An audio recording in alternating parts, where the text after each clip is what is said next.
جب آپ اپنے لیے کوئی اسپاؤس دیکھیں تو حدیث میں آتے ہی کچھ چیزیں جو ہیں آپ کو دیکھنی چاہیے. المال، کچھ لوگ مال دیکھتے ہیں. الجمال، کچھ لوگ خوبصورتی دیکھتے ہیں. الحسب، کچھ لوگ ان کا اسٹیٹس دیکھتے ہیں کیا ہے. اور اینڈ میں النسب، کہ ان کا نسب کیا تھا. اور اینڈ میں کچھ لوگ جو ہیں دین دیکھتے ہیں، اس میں دین کتنے، اخلاق کیا ہیں.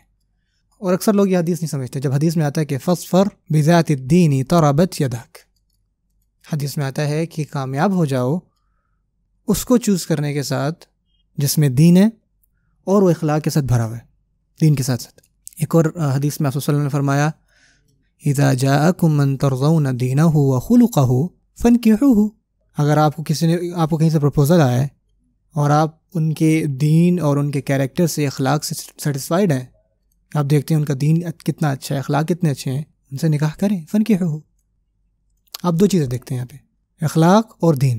یعنی اگر اس کا اخلاق اچھا ہے، بہتر ہے، آپ کے بھی جتنا ہے آپ سے بھی اچھا ہے، اور دین لیول آپ جتنا ہے آپ سے بھی اچھا ہے، تو آپ کے پاس یہاں زیادہ چانس ہے کہ سوچنے کا کہ جہاں آپ اپنی بیٹی بھیجیں گے وہ خوش رہے گی، ان کی شادی کر دیں.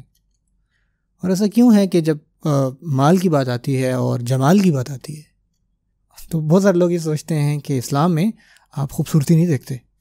ٹھیک ہے نا، خوبصورتی نہیں جانا بھائی جیسی ہے اگر ویسی ہونی چاہیے، خوبصورتی نہ دیکھیں، یہ غلط ہے. حدیث میں یہ نہیں آتا کہ جمال کی طرف نہ دیکھیں.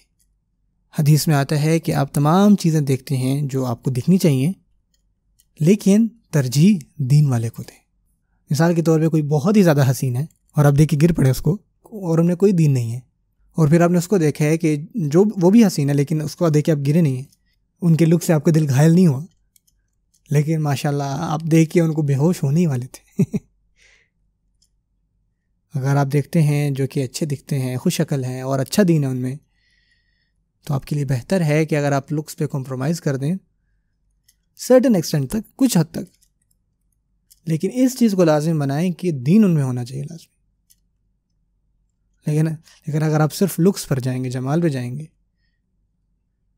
تو آپ دیکھیں گے وقت کے ساتھ ایک ایسا وقت آئے گا کہ وہی خوبصورت چہرہ اس پہ جھریاں آ جائیں گی.